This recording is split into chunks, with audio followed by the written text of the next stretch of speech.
Juan Bautista, el profeta anhelante de Jesús. Homilía para el tercer domingo de Adviento en el ciclo C. Vamos a dar lectura directamente a la palabra del Señor que nos llega del Evangelio de San Lucas en el capítulo 3, en los versículos 10 al 18.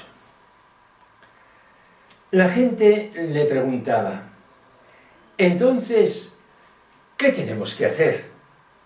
Él contestaba: el que tenga 2 túnicas, que comparta con el que no tiene, y el que tenga comida, haga lo mismo.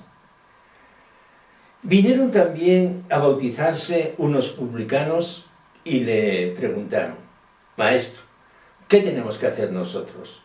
Él les contestó: no exijáis más de lo establecido. Unos soldados igualmente le preguntaron: ¿y nosotros qué tenemos que hacer? Él les contestó: no hagáis extorsión ni os aprovechéis de nadie con falsas denuncias, sino contentaos con la paga. Como el pueblo estaba expectante y todos se preguntaban en su interior sobre Juan, si no sería el Mesías, Juan le respondió dirigiéndose a todos: yo os bautizo con agua, pero viene el que es más fuerte que yo, a quien no merezco desatarle la correa de sus sandalias. Él os bautizará con Espíritu Santo y fuego. En su mano tiene el bieldo para aventar su parva, reunir su trigo en el granero y quemar la paja en una hoguera que no se apaga. Con estas y otras muchas exhortaciones anunciaba al pueblo el Evangelio.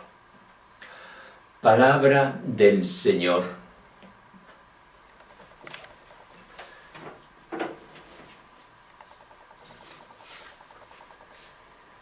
Hermanos, este tercer domingo de Adviento tiene una nota dominante: la alegría. Y se abre con una célebre consigna de Pablo, que es una exhortación dada a la comunidad de Filipenses: alegraos siempre en el Señor. Os lo repito, alegraos. Frase que sirve de introito del día y que es el inicio de la segunda lectura de esta fiesta. Alegraos siempre en el Señor. Gaudete Domino semper. Por eso se llama el domingo Gaudete. Nos alegramos por la cercanía del Señor. Dios no es un Dios distante y ajeno. Dios es el Dios de la cercanía, el Dios de la presencia, el Dios de la inmanencia. Dios es el Dios de la historia, el Dios del acompañamiento antes que el Dios juez. Alegraos porque podemos contar siempre con Dios. Dios es lo más inmediato del ser humano, el que está por fuera y por dentro. Dios es la referencia. Dios es la sustentación del ser humano en la bonanza y en la desgracia. Dios es el origen, centro y medio. Dios, que debe ser la referencia última también de las leyes humanas. Ese y no otro es el Dios viviente de la Biblia. Los profetas habían sido los defensores de Dios, y ese era su oficio específico y esencial: defender a Dios frente a los atropellos humanos. Los profetas son recordatorio perenne de la alianza de Dios con los hombres. Por ello alzan la voz furiosamente contra toda injusticia humana. Amós, el primero cronológicamente de los profetas escritores, clama con un enojo furibundo escuchando a Dios: no revocaré mi sentencia por haber vendido al inocente por dinero y al necesitado por un par de sandalias, pisoteando en el polvo de la tierra la cabeza de los pobres, tuercen el proceso de los débiles, porque padre e hijo se llegan juntos a una misma muchacha, profanando así mi santo nombre. La injuria que se hace al pobre indefenso es profanar el santo nombre de Dios. El que padre e hijo se aprovechen de la doncella sirviente de casa, una muchacha indefensa, esa aberración es por encima de todo un desprecio a la dignidad de Dios, a la gloria que Dios ha puesto en sus criaturas y de modo más resplandeciente en los más débiles. Juan Bautista pertenece a esta raza de profetas. Ya sabéis, el acusarle al tetrarca Herodes su adulterio le costó la cabeza. No te es lícito vivir con la mujer de tu hermano. Hoy acaece Juan ante nosotros defendiendo el orden de Dios. Entonces, ¿qué tenemos que hacer? El que tenga 2 túnicas, que comparta con el que no tiene. Y el que tenga comida, que haga lo mismo. Juan Bautista no tiene un programa social que ofrecer, un programa para tiempos nuevos. Juan hace resonar en estos ideales la voz de Moisés, que ya había legislado para un pueblo de hermanos bajo el signo de la alianza de Dios. Entre hermanos no puede haber pobres por injusticias sociales.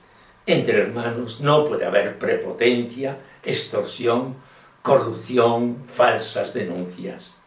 Juan, por encima de todo, es un defensor de la soberanía de Dios, como lo han sido todos los profetas tonantes del Antiguo Testamento. Dios en el mundo, Dios en la historia, todos los profetas, al ser profetas de Dios, han sido profetas del prójimo. Ahora bien, aquí no termina el mensaje de Juan. Juan, en los bordes del Antiguo Testamento, es el anunciador de la última palabra de Dios que se nos da en Jesucristo. Viene el que es más fuerte que yo, a quien no merezco desatarle la correa de sus sandalias. Él os bautizará con Espíritu Santo y fuego. Este es el Evangelio de Juan. Anunciar a Jesús en medio del mundo. Lo que nos debe traer una explosión de gozo irreversible. Juan nos trae el gozo que siglos atrás había anunciado Sofonías por la vuelta de los cautivos y que hoy lo anuncia la Iglesia por la llegada del Hijo de Dios. Alégrate, hija de Sión, grita de gozo, Israel. Regocíjate y disfruta con todo tu ser, hija de Jerusalén. Oráculos que vuelven a resonar cuando la entrada de Jesús en Jerusalén. La llegada de Cristo es la llegada de Dios. Dios se ha hecho presente en la historia con el acontecimiento de su Hijo. La encarnación la consideramos en la vida pública de Jesús, en el misterio de su muerte y resurrección, e inicialmente en Belén. Esto es la suprema oferta que Dios gratuitamente nos regala. Demos gracias a los profetas que nos anunciaron estos caminos de Dios y de nuestra parte tomemos conciencia clara de estos acontecimientos divinos. Nuestra propia alegría, al eco de los mensajes bíblicos, que es un testimonio de fe, sea testimonio de todo cuanto estamos celebrando. Dios está aquí, en la historia universal, como aliado del hombre, como revelador de nuestro destino y como plenitud de todas nuestras aspiraciones y proyectos. Dios, Dios, palabra infinita de poder y de ternura que debe llenar todos los rincones. Con estas y otras muchas exhortaciones anunciaba al pueblo el Evangelio. Este profeta que cierra el Antiguo Testamento nos está empujando para que pasemos a Cristo y definitivamente a Él le entreguemos de plano nuestra vida.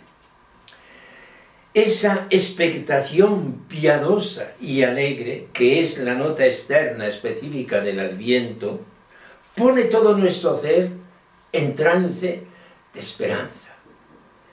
El que mucho espera es que mucho ama. El que mucho espera es que ha volcado su ser entero en aras de un ideal. Cristo Jesús, que vivió su adviento del Padre y que en Él puso su esperanza y el dinamismo de todo su ser, nos invita hoy a vivir su adviento. Para todos los siglos, Él es el adviento del Padre. Él es la nueva fraternidad, la nueva humanidad. Ojalá que quienes me vean puedan decir de mí que yo soy el adviento de Jesús, el adviento de su alegría y servicio, el adviento de su presencia consoladora en medio de los hombres. Señor Jesús, concédeme a mí, pecador, ser acogida de tu amor y de tu presencia en medio de mis hermanos. Señor Jesús, tú eres el adviento que yo anhelo y proclamo. Amén.